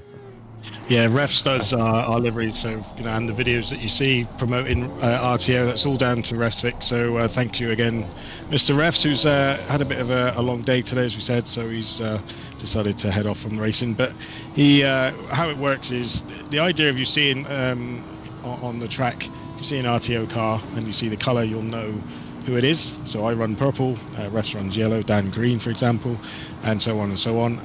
But what we've done slightly different now with our, because we've got more drivers, it's difficult to go and find a colour that's not very close to one that's already there. So how we've done it now is we build 2 liveries that have no colours, but you can choose them in the game, and then they go and select, because the actual game has quite a lot of range in the colours. So then the colours that you see on the cars, pretty much most of them now, apart from mine and I think Refs and Dan, are ones that people can go and change. So you might, that's why if you look at Ryan McCord's, his is more of a lime green now instead of a red. So so yeah, so he's gone slightly different colour. So right, okay. Yeah, it's funny you actually mentioned Dan Watts there. 1 minute 40.032, 3/10 quicker than Whitburn and Sidlowski. It is. He's I'm going to give him a caravan, I think, for the next race instead of 30 kilos. I was going to suggest 50 kilograms of ballast instead of 30, but a caravan would probably just about even it out. Well, rear wheel steering. It's absolutely incredible, the pace that he's showing. Sorry, I'm just trying to cycle through these cameras properly, but they're still not working for me. But yeah, Watts, everything is absolutely working for the BMW driver at the minute. Sidlowski is looking to close the gap on Whitburn. Whitburn's in the pits. He will have time to set another timed lap. Sidlowski is going to close the gap, but not quite. go quicker than Whitburn. He is in the lighter car, but he is still 2 tenths behind. And I was just about to talk about Ryan McCord, but never mind, because the unbalanced Marcel Schneitman, Dreambound, we've got your livery. That's a great lap. That's a great lap from Dreambound. Awesome work. 40.7, as you see, when you get in the 41s. I think my best lap time here is a 43, 44 maybe. Yeah, I think I did a 40.2 today, but the temperatures were, I think it was a 28, 38, 35, I think it was, so it was quite hot. But the thing is, in ACC, everyone thinks, get 14 is your temperatures because that's going to give you the best pace. It's not. You want about 18 air and 24 track, or 18 to 20, I think it is, and that gives you the optimum temperatures for the car. So to help the viewers who are listening to this, the lower the air temperature, the more power the engine gets, because obviously colder air. If you've ever gone out in a cold day in your car and given it some welly, as they say, it feels like it has more power. That's pretty much because it has more power, because the air is denser when it's colder, so it gets more through the engine, so it gives it more power. The trade-off as well is that cold air being denser gives you more downforce. So you tend to find that you get a bit more speed with the colder temperatures. But if you have the track too cold, obviously the tyres don't retain core temperature, and then the car starts dancing all over the place, and then you lose your pace. As Paul nicely pointed out there, as he came out the final corner and was slightly wide on my screen. But he's it just shows that you need the temperatures right, and then you can find some good time. Yeah, you can. Emmanuel Raji finding some good time as well. He's out the last corner, 3 tenths in his pocket. He's going to say hello to Ryan McCord, potentially just squeeze himself in front there across the line, and he does by 300. Absolute phenomenal lap. Well done, Mr. Raji. Another person who's come back to RTO. He had a break for last season and has joined us again for MPSS racing. So really good to see these guys back. Yeah, and good to see them mixing it up at the front as well. Good mix of podium protagonists throughout the series in the silvers and the arms. As we can see, Woodcock leading the way, Wilson and Mitchell the top 3. Not 3 names we've seen on the qualifying top 3 so far this season. So yeah, good mix there, as we saw in that last race. The Ball up at the front with Cooper, McCord and Priadko. Unlikely to be repeated this time around, given that Priadko finds himself well adrift at 30 kilograms. Heaped upon the Mad Panda. It's certainly not making it any easier for Priadko to get around the track. Not up on his lap, and this will be his last attempt. So it does look like 7th will be the best he could hope for in the silvers.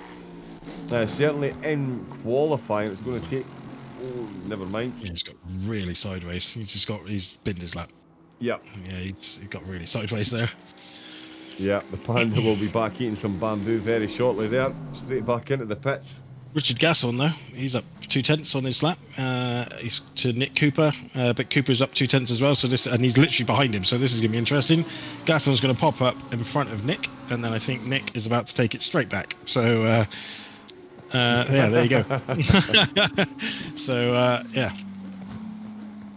Wow, and all of them 6 tenths off of Watts. Incredibly close once again, as you would expect. Fourth to 9th, just over a tenth and a half. Yeah, that is absolutely insane. We've still got someone. Is that Marcel Schneitman still out on track? Oh, it doesn't quite improve on his time either. Let's get the qualifying up. So the arms, oh, there we go. We did see the arms. There's Watts. On pole position, the arms, Woodcock, Wilson, Mitchell was saw. Let's have a look at, we've already seen, my apologies, terrible grammar there. We've got Raji on no ballast on his car, takes pole position with a 1 minute 40.6 in the silvers. McCord and Cooper behind. As we can see there, Priadko with a 30 kilograms struggling down in 7th position. Snapeman 4th, Gasson in 5th, Douglas in 6th, Priadko 7th, Whitburn in 8th, and Facina in 9th place, only less than a second separating the Silvers. Cooper in 3rd place, less than or just over half a tenth behind Raji. And in the pros, Dan all-conquering Watts. Only one purple sector to his name, though. Whitburn and Sidlowski are going to start race 2 as they finished race 1. Whitburn taking the fastest sector 3. Sidlowski going quickest in sector number 2. So, phenomenally impressive drives. We'll have a quick look at the grid, and when I say a quick look, hopefully it doesn't go as quick as it did the last time. That was a bit ridiculous. We'll get a quick rundown though. There we go. It's the Track Titan GT3 Season 7. Track Titan, of course, sponsoring prizes and a special offer for the viewers as well. Get yourself over to the Track Titan website and use RTO Titan at the checkout for 1 month free of the Plus membership and 30% off your following month. Is the easiest way to find out how to cut your lap times and see visually where you can improve.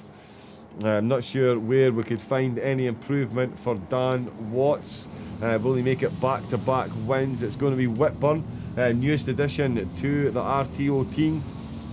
He'll be more than keen to bring home the race win, the second perhaps an aperitif to a race 2 win. Sidlowski, is he the fly in both of their ointments? Emmanuel Raji with no ballast. He's got all the cars directly in front and behind the Raji all have ballast. The only one that doesn't, Marcel Snapeman.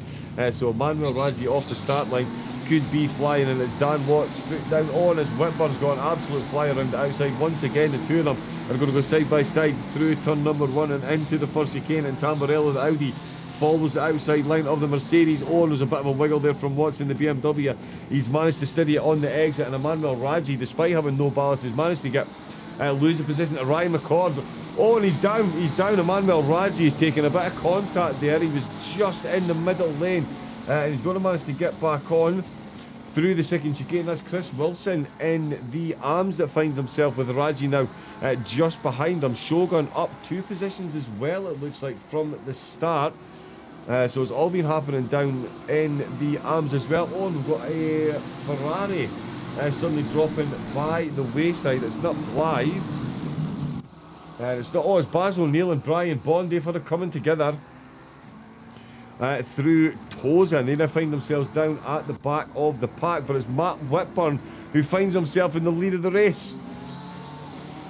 So while all that was going on, but watch the action down the field. Matt Whitburn has taken the lead of the race from Dan Watts. He's now in second. Sidlowski in third. McCord in 4th position. Then it is Nick Cooper in 5th overall. Marcel Snapeman is up to 3rd in the silvers. He's ahead of Gasson and Douglas. Priadko still in 9th overall. Paul Whitburn now inside the top 10 ahead of Nigel Woodcat.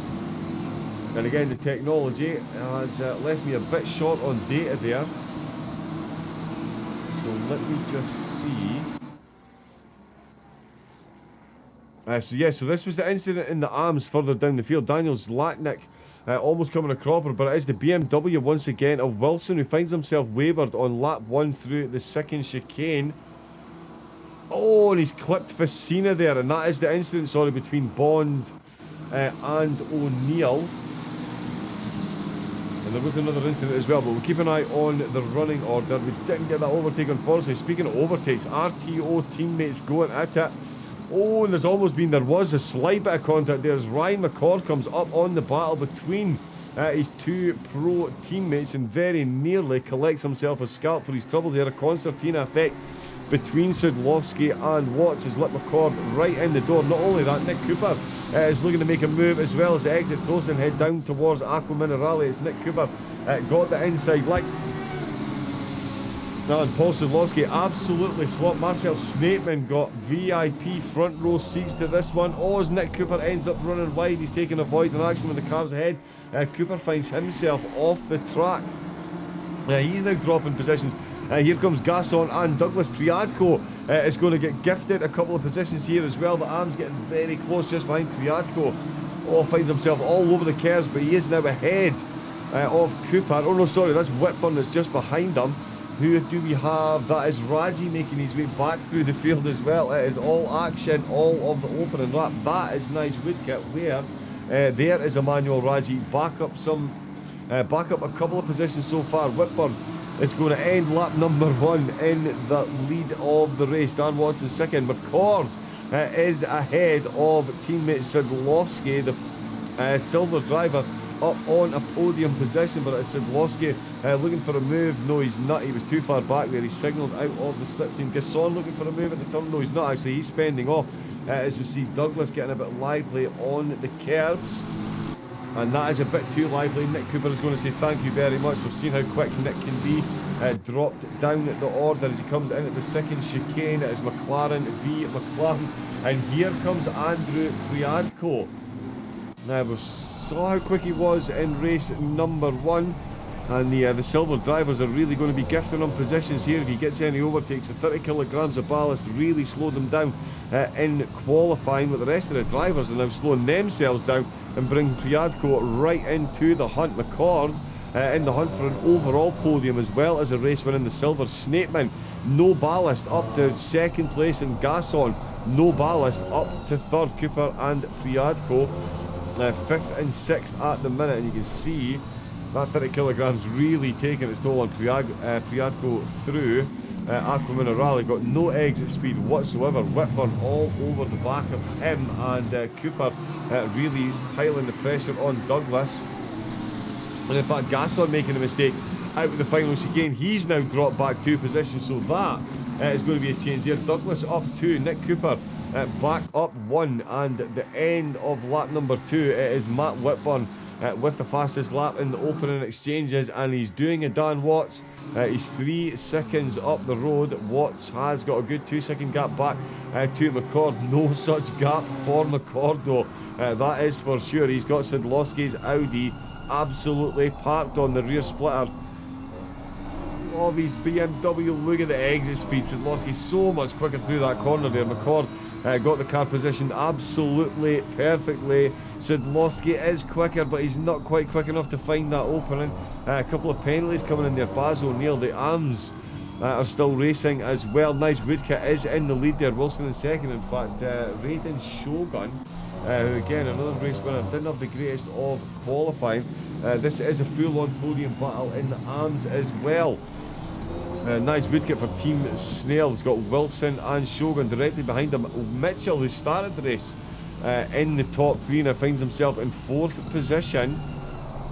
And he's 1.2 seconds down the road. He's got Daniel Facina down in 16th place overall, looking to put an overtake there. So he doesn't want to get entrenched in that battle too much. Gaston, Cooper and Douglas are still battling very hard indeed. We do have a co-commentator in the commentary box. Oh yeah, we've got... He's only the league organiser, so it's fine. Joe, how was the opening lap from your perspective, Joe? Because the opening lap, as far as I'm concerned, is still absolutely cracking on. RTO league drivers delivering wholeheartedly once again in the opening exchanges. Yeah, the top 5 at the moment, which is great to see for me, obviously. But yeah, there's a few little incidents in lap 1. Obviously, Raji getting ended up in the wall. I think from watching the replay, he moves a little bit late, and Nick Cooper's already started to come alongside him, and as he moves, Nick's got just couldn't react in time. So it's a bit of a racing incident for me. But you never know, if there's a report afterwards, and we can look into it. And then Baz O'Neill just gets right into the back of Brian, and just turns him round. So yeah, it was just a little bit clumsy. So that gives him a 10-second penalty.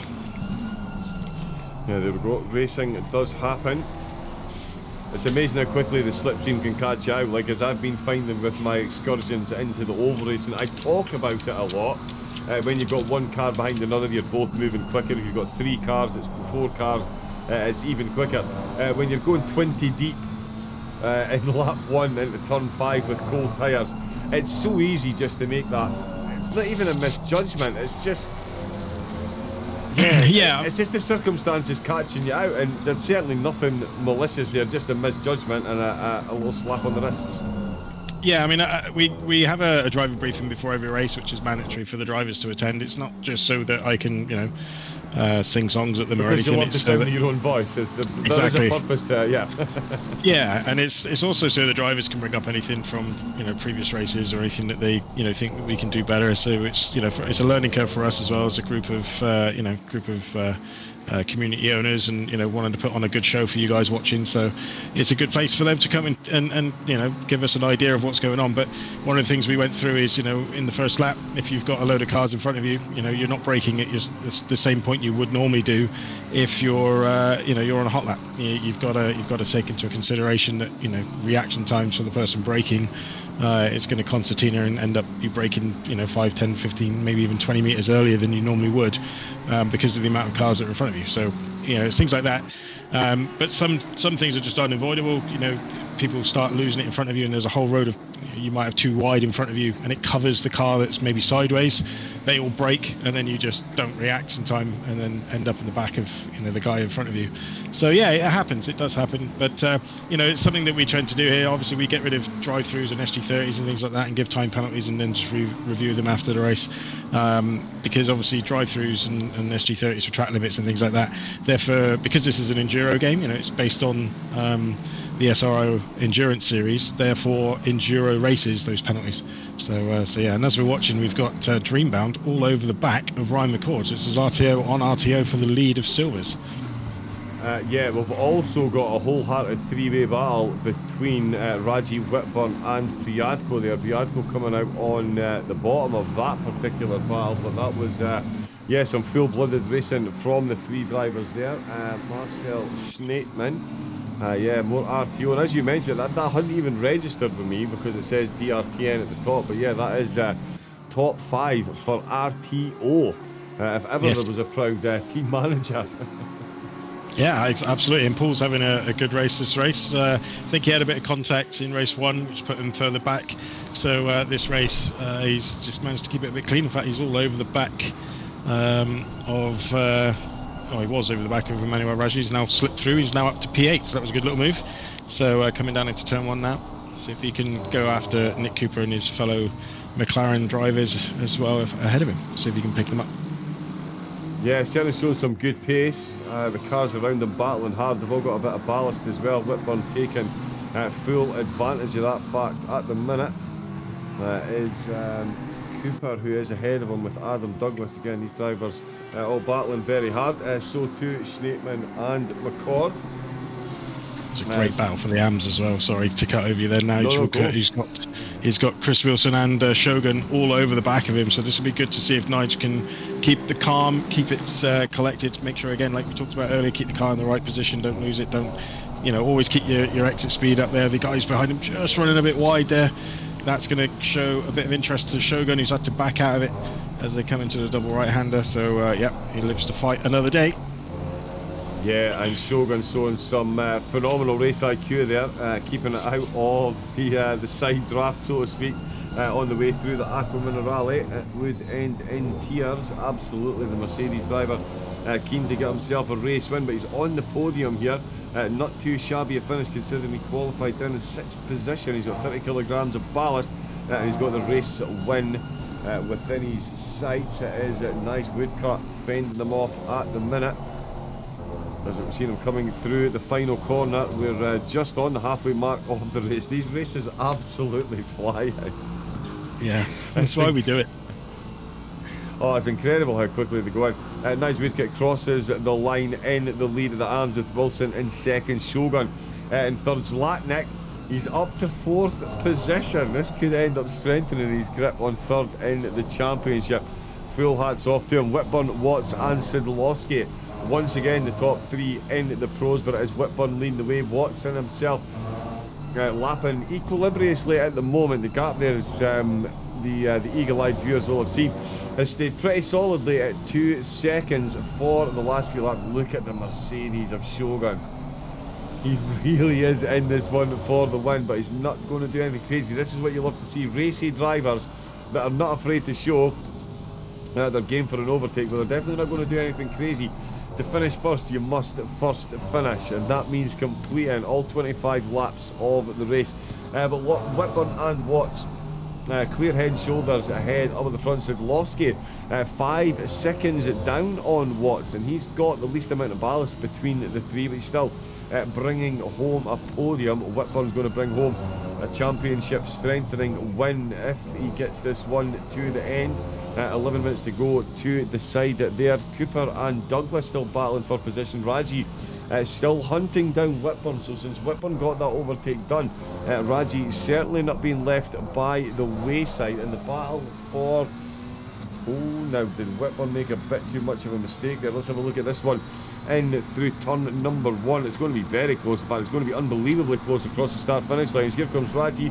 Oh, I'm not sure if the back end of the car went in there. He seemed to move ever so slightly at the last second. There was an inevitable contact there with Raji. Both drivers find themselves in the wall. Oh, and Raji is still going, but that is a lot of damage that he has got on that car, as we can see there. That is not factory fresh. There's a definite gap between the bonnet and the front bumper, and the Mad Panda won't be too mad now because that is one free position already with Whitburn by the wayside. And Raji, despite the Mercedes having that 30 kilograms of ballast, I seriously doubt Raji's going to be able to fend off Priadko for too much longer with that damage. We'll go back to the battle between Douglas and Cooper. And in fact, Marcel Schneemann not too far up the road from that one himself, still very much keeping an eye on silver leader Ryan McCord. Not quite the eventful start, not as eventful as the end to race number 1. We've got a big yellow flag. Oh, we've got someone has unfortunately disconnected here after a yellow flag. Marius Fredriksson, my apologies, the Samantha Tan Racing engineer, mixing it, trying to get himself a top 5 position. Phil Mitchell has been overtaken by Team Snail. Teammate Daniel Zlatnik, as we saw, he's up to 4th. That was at the expense of the Team Snail BMW. Blythe still in the hunt there as well in the BMW, the Spartan Racing driver. Not too far off the back of this battle. Badger making a debut in the racing series with an incredible livery. It's a good one, isn't it? It's simple, yeah. I do like it. I do really like it. I do. Something who surprised me this week is Richard Gasson struggling in the Lambo this week. Down in 14th, which is what, 8th overall. Currently, he's just, I don't know if he's just had a bit of an issue in this race, but he seems a bit off the pace compared to where I would expect him. He's still lapping quicker than the guys ahead of him, so maybe with 8 minutes to go, he may catch up with them. He's about sort of 7 to 8 tenths on average, a lap quicker than the guys ahead, so he'd need to. I mean, there's about 5-6 laps to go, so maybe 6, maybe 7, something like that, 6-7 laps to go. So he should be on the back of Facina pretty quickly. So it's going to be interesting to see if he wants to get through the AMs that are battling ahead of him. But he needs to do that carefully, because obviously when you've got guys fighting for position in their own class and you rock up on them, obviously they're not going to just give you the position. And so yeah, it'd be interesting to see how they get it. But they've also caught Raji with the heavily damaged McLaren. So now the two Astons are side by side as they go into the chicane. So this is getting nice and tasty for the lead of the AMs. Yeah, it really is. There's Raji there. I was also watching. It's getting a bit tasty still between Mitchell and Zlatnik. Goes to Aston Martin, looking for the move past the Mercedes. Woodcup watching this one in his rear spoiler, which is that one there on the Mercedes. Shogun gets it side by side on the way into Ravatsa. That is a phenomenal move and unbelievably brave on the brakes. With that extra 30 kilograms of ballast, that is it. Raiden Shogun improves his podium position with 7 minutes left to go. Wilson finds himself in 3rd place. He is definitely not out of this one though, is Wilson, as we come through turn number 1. That's not the Cameron we want, that's the Cameron we want. Into the first chicane, turns 2 and 3 through Tamburella, and I tell you, it will be Shogun who is shaking the tambourine there. He has pulled off a worldly of a move to get himself up to 2nd. Oh, the Aston Martin so much later on the brakes than the Merc. That 30 kilograms Oh, the back end massively stepping out there on Shogun. He is wrestling that car as Wilson has a look up the inside. So close between the two of them. Absolutely precision driving. And once again, reaffirming the fact why I commentate, because Lynx, that is not AM standard that we are seeing. These drivers may be classed as AM, but they're, I mean, it's unbelievably close between the three of them at the top. Raji getting himself out of the way. But Wilson there knew exactly where he was hitting the brakes, kept it right on the back of Shogun. And it is, yeah, incredible driving by the three of them here. Yeah, I mean, AMS isn't mean you've only just, this is your first ever race. Obviously, it's you know, you're new to sim racing, or you're not able to race as much or put as much practice in, or you're just, you know, looking to get a bit quicker. You know, racing is the way to do it. You know, there's all good and well going fast laps and on your own, and you know that's incredible to see when you see some of these pro boys putting in the lap times, of course. But I think what really stands you out as a race driver is when you've got another car side by side, braking late, getting into the corner, not hitting each other, not forcing someone off the track. That's what's good at. And these AMs, you know, they're really, really good at that. This is why we tried separating them, so they'd have their own broadcast, so you could keep an eye on how good they really are. And as we speak, you've got Shogun towing the Aston all the way down the straight. He's just defending on the inside woodcut. I think he's defended fresh air. That's going to give the Mercedes a much better entrance into the first two corners, and he's going to be all over the back of him into turn number 4. He's already moved out on the inside as they come down. Is he going to send out the inside? Nige trying to give him a bit of space. Been very clean, Nige Woodcote. We all know how good he is. And I tell you what, that was precision driving, and that's bringing Wilson back into the play with these two fighting. And also Facina, he's caught them up. Raji is 2.8 back, and Gasson is all over the back of him as well. So Gasson trying to find a few extra places to ignite his championship charge. The thing that I just want to mention is Shogun is leading the AMS. He doesn't necessarily need to win this. You know, sometimes it's just play it by, you know, just get a good result. The only thing is the guy ahead of him, Mr. Woodcote, is his championship rival currently in the standings. So, you know, Nige needs to have a good result here to try and claw back some of that deficit he's got to Shogun.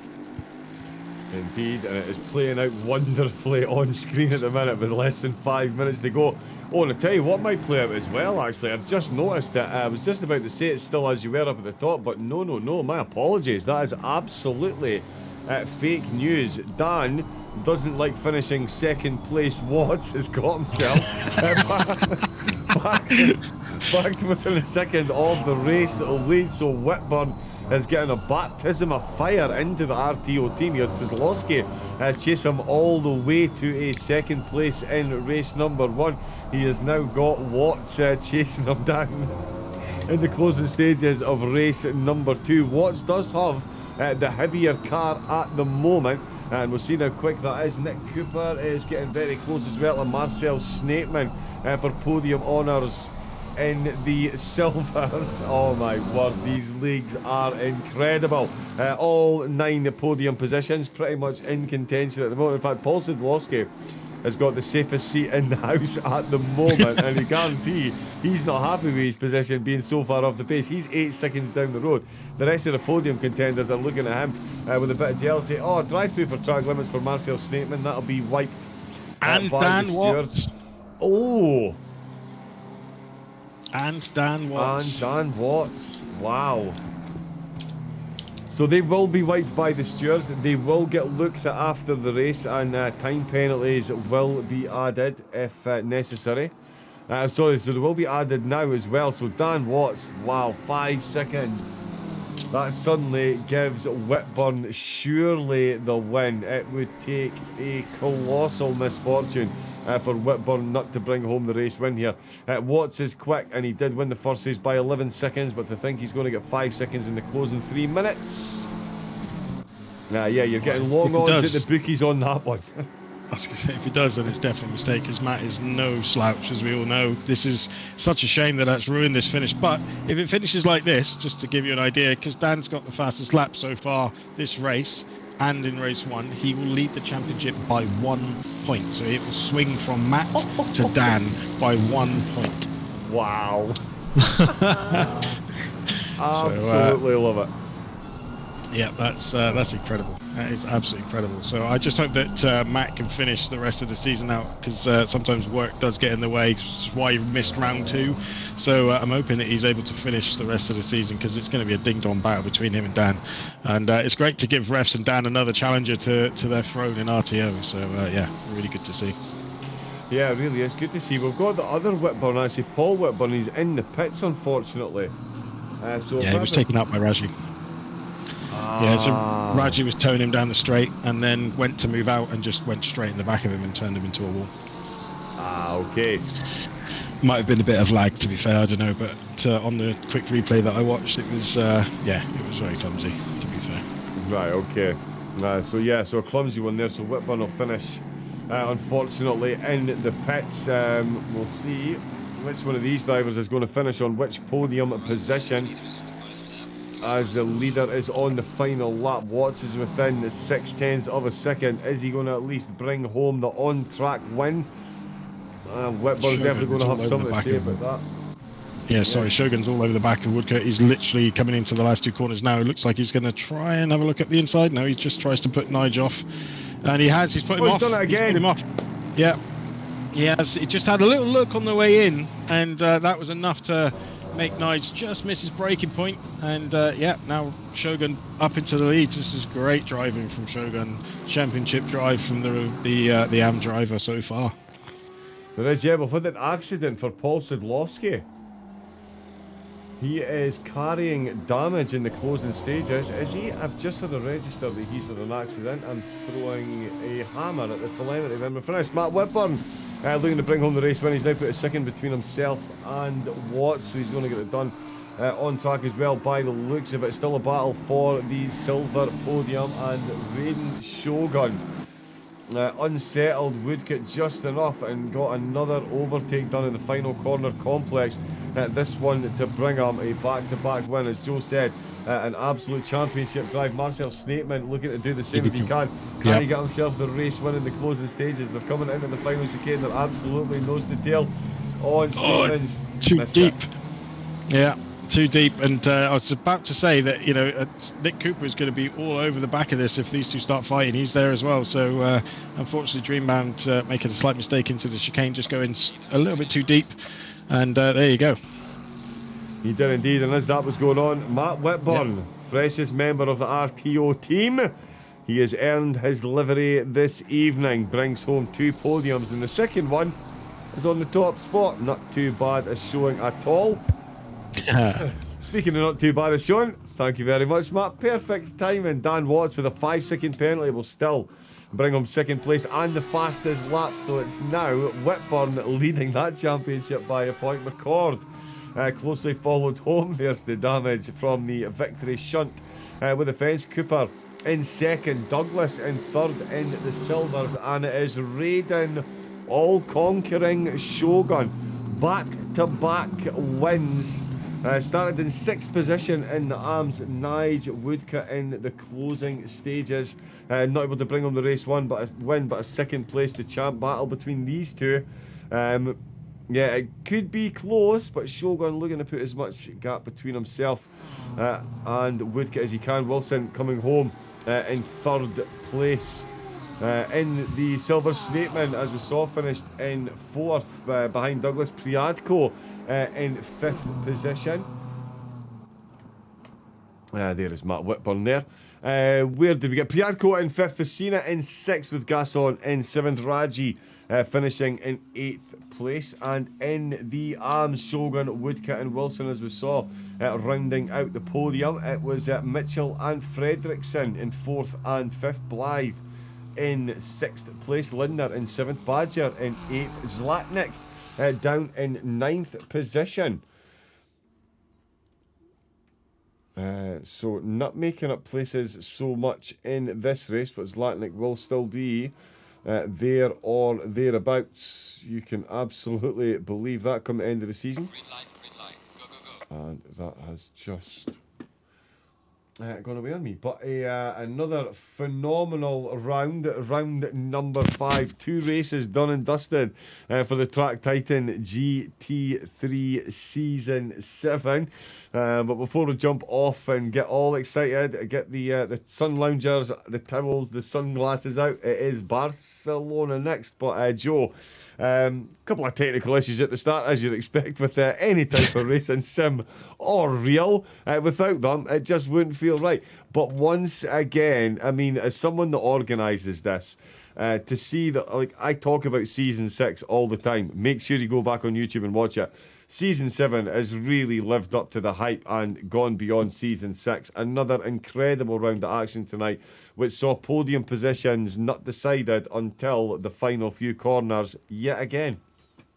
Yeah, it's always the same in RTO. I mean, in our friends over at SOP, it's always, the last 3 laps you end up with, crazy races, and here it's just ends up being the whole 25 minutes. It's just one of those things you get in the way that the league is set up, and it's great to see these guys racing. And we had 9, just to clarify, we had 9 drivers pull out this week for whatever reason. Obviously, outside life commitments and things, and so that was a slightly smaller grid than we expect here, and we still want more of you guys. So anyone who wants to get involved in this, the details we've put up a few times in this stream in the chat, and I'll pop them up again in a little bit so you guys can get involved. It takes you to the Supergrid channel, and that'll also then help you guys get into our Discord. And if you need to ask anything, I'm linked to you in there, so just give me a shout and we'll get you set up and get you signed up for racing. Wildcard entries are available. So it'd be good to see you guys involved. But I mean, the racing that these guys put on from the front to the back of the grid is phenomenal. Yeah, absolutely. Could not agree more. Definitely one of the best leagues out there to get yourself involved, no matter what level you. And especially for entry level with the AMs, with the teaching in the academy that Lindsay runs himself. I know firsthand just how well Lindsay can teach drivers. My Nürburgring times will testify. It's like 4 or 5 seconds a lap quicker. Insane. So yeah, please do make sure you get yourself involved. Of course, huge thanks as well to Track Titan, the best way to get yourself faster with visual aids to help.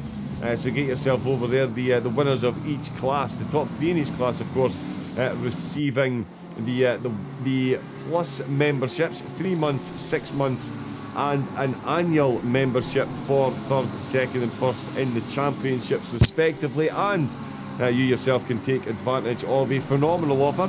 RTO Titan at checkout. That will give you 1 month free of the plus subscription and 30% off your following month as well. So jump over to Track Titan and get yourself a whole lot quicker.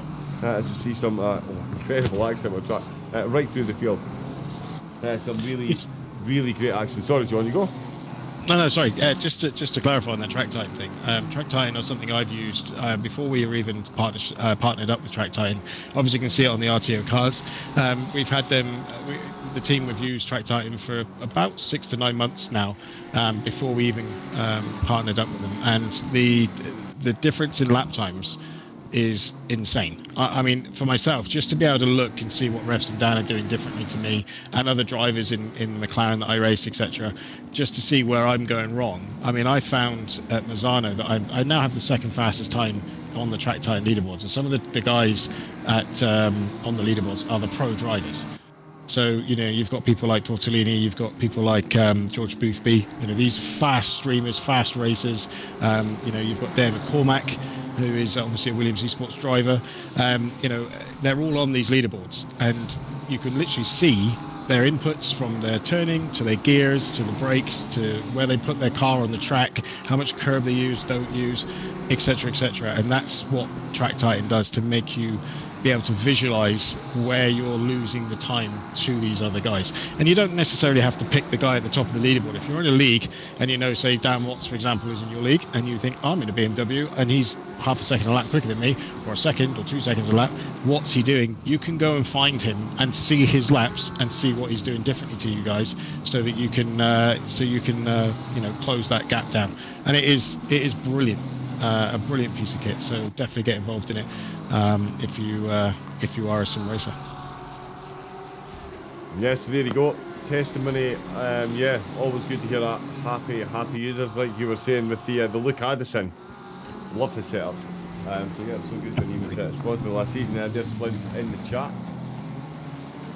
But yeah, so make sure you get over there to track time. We've got the race 1 highlights up on screen. We'll get the race 2 highlights straight after this one as well. Thank you to everyone that's hit subscribe on the YouTube channel. I did hear a notification come through, but I missed the name. But thank you to everyone that's been supporting the channel since its launch. The racing has been phenomenal, and so has the support. So thank you to everyone that's hit subscribe and hit like on the stream this evening and in the past. Make sure you do hit that bell to get notifications when the channel goes live again. When will that be, I hear you ask? It will be next week, same time, same place. We're off to Barcelona, then it'll only be one more week until the Red Bull Ring makes its debut. Absolutely cannot wait. Until then, though, that is all we have time for this evening from myself and Joe. As I say, we'll leave you. The race 2 highlights will come up once these are finished, and we'll have a quick look at the season summary. But until then, a good night and a thank you from Mr. Joe Boyle himself. Thank you, and good night. And it is a good night from me, John Wright. Until next week, stay safe, take it easy, and have a great rest of your night. Good night.